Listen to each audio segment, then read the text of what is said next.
Chapter 10, Mayhem at the Ministry. Mr. Weasley woke them after only a few hours of sleep. He used magic to pack up the tents, and they left the campsite as quickly as possible, passing Mr. Roberts at the door of his cottage. Mr. Roberts had a strange, dazed look about him, and he waved them off with a vague Merry Christmas.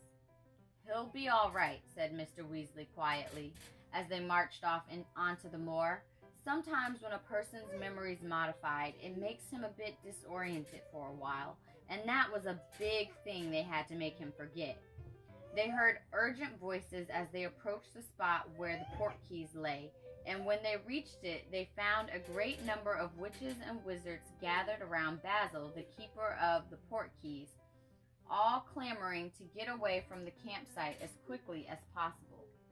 Mr. Weasley had a hurried discussion with Basil. They joined the queue and were able to take an old rubber tire back to Stoat's Head Hill before the sun had really risen.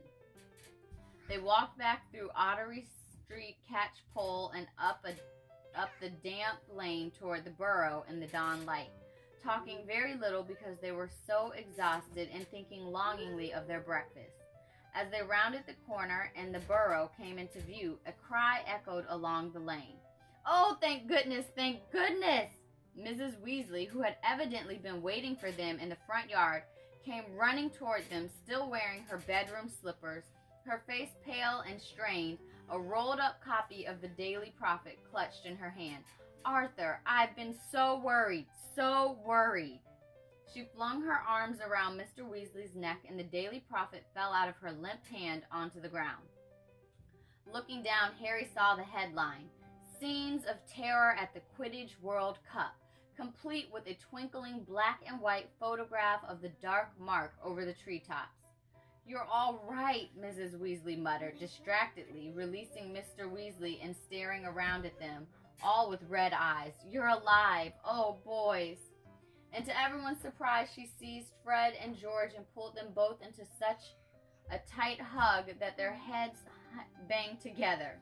"Ouch, Mom, you're strangling us." "I shouted at you before you left," Mrs. Weasley said, starting to sob. "It's all I've been thinking about.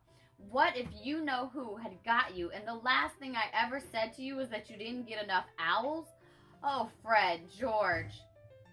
"Come on now, Molly, we're all perfectly okay," said Mr. Weasley soothingly, prizing her off the twins and leading her back toward the house. "Bill," he added in an undertone, "pick up that paper. I want to see what it says."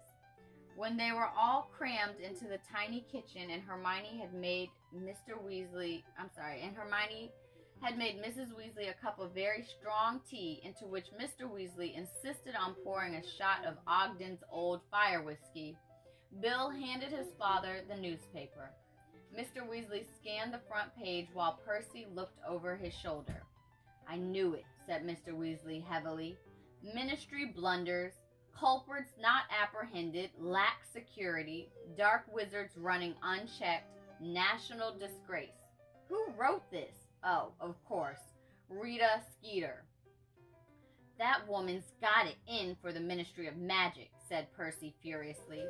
"Last week she was saying we're wasting our time quibbling about cauldron thickness when we should be stamping out vampires, as if it wasn't specifically stated in paragraph 12 of the guidelines for the treatment of non-wizard part humans." "Do us a favor, Percy," said Bill, yawning, "and shut up." "I mentioned," said Mr. Weasley, his eyes widening behind his glasses as he reached the bottom of the Daily Prophet article. "Where?" spluttered Mrs. Weasley, choking on her tea and whiskey. "If I'd seen that, I'd have known you were alive." "Not by name," said Mr. Weasley. "Listen to this. If the terrified wizards and witches who waited breathlessly for news at the edge of the wood expected reassurance from the Ministry of Magic, they were sadly disappointed.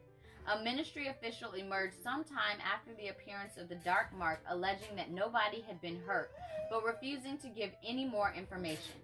Whether this statement will be enough to quash the rumors that several bodies were removed from the woods an hour later remains to be seen." "Oh, really?"